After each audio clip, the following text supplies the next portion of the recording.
Hi, and welcome back to another episode of Sit and Spin with me, your host, Joe Royland. Back after an absence last week. Thanks for sticking around. But I'm going to make up for a little bit because it might go a little bit long on this one. I got a lot to talk about.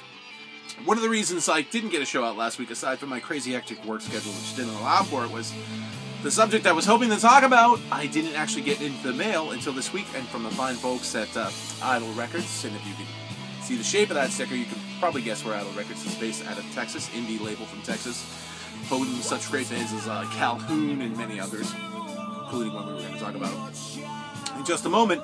And even though it took a little longer to get to me, hey, pretty cool that they personalized a little message on the outside of the package. Thanks, enjoy. And I did. And unless you live in the Dallas-Fort Worth area of Texas, you may be unfamiliar with today's band that we're going to talk about, indie rockers, Jetta and the Ghost Tree, and their debut album, Clandestine Volume 1. Now, you may not be familiar with that name, but you may be familiar with the leader of the band, Brandin Lee, who was the former frontman for the band Flickerstick, which is why I'm wearing the shirt today. And they were one of my favorite bands to come out of the very end of the late 90s, more really the early 2000s and through the 2000s. Their debut album, Welcoming Home the Astronauts, is still one of my favorite records of all time. I cannot say enough great things about this record, as well as their follow-up album, Tarantula, which was equally good. They also put out a couple of EPs and live albums were also excellent. And that band broke up in 2010, and Leah tried working on some other musical projects after Flickerstick kind of fell apart, but as so often happens with sometimes people in the business, especially the rock world, he kind of fell into a downward spiral of alcoholism and other issues, and finally took himself out of that hole, got himself cleaned up, and found out he was also diagnosed with bipolar disease. And now that he's got his life kind of back together and straight, he's back to making great new music with Jetta and the Ghost Tree, a great band that also features, aside from him on vocals and guitar, Eric Webb on piano, guitar, and vocals, Abby Bell on keyboards and vocals, Franco Campa on bass, and Joseph Carpenter on drums, as well as additional musical performances by the album's producer, mixer, and engineer Taylor Tash, who contributes additional guitars, keyboards, and vocals, and Alex Hernandez, who contributes a great baritone sax solo on a song we're going to be mentioning shortly. In a kind of full circle kind of measure, the album was also mastered by Todd Pipes, which is a name if you are unfamiliar with it. Todd and his brother Toby were the two creative forces behind the band Deep Blue Something, and they were also the producers of Flickerstick's debut album, so it's kind of a nice little full circle thing back then. As for Jetta's music, it's kind of a little bit all over the place. Leah says he's not trying to follow trends, he's just making the music he likes, and if you don't dig it, hey, that's okay with him, but if you do, like me, I think you really gotta enjoy Clandestine Volume 1. Its sound is a mix of kind of like indie and psychedelic rock, as well as just straight up rock.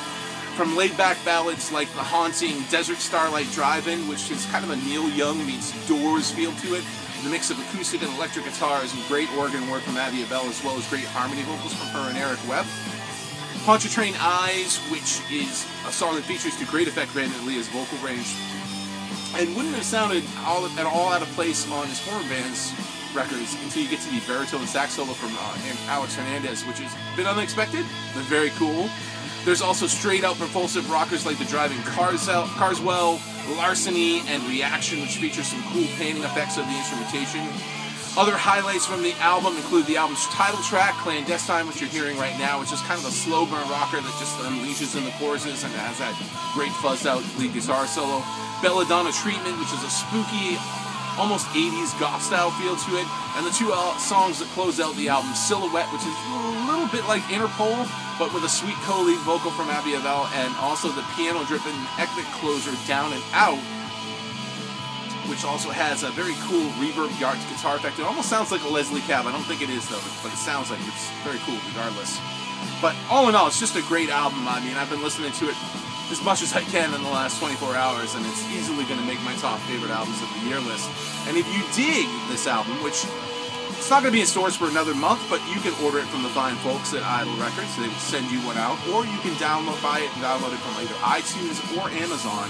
And if you dig Clandestine Volume 1, Volume 2 is already in the works and hopefully will be out by the end of the year. They had so much music when they went into the studio that there's enough music for 2 albums, and they hope to get a second one out sooner rather than later, so hopefully we'll have that more towards the end of the year.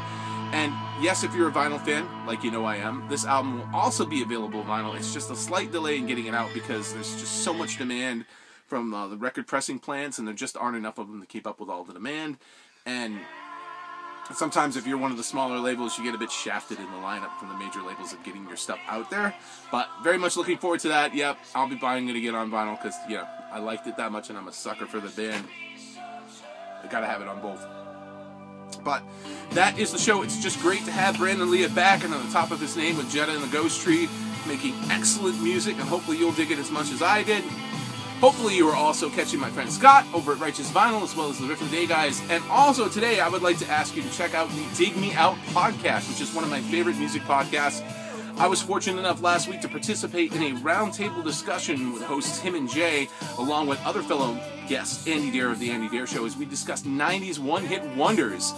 Tim and Jay's show is great. Please check out their page. They dig into, as the name implies, some of your favorite obscure albums from the 90s. They kind of go back and reevaluate them and review them.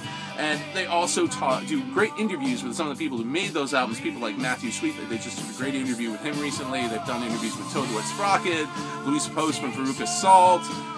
Just the list goes on and on. It's great stuff, but great page, great podcast. Please check out Tim and Jay over at the Dig Me Out podcast, and I will put up a link to the show we just did, which should be up today.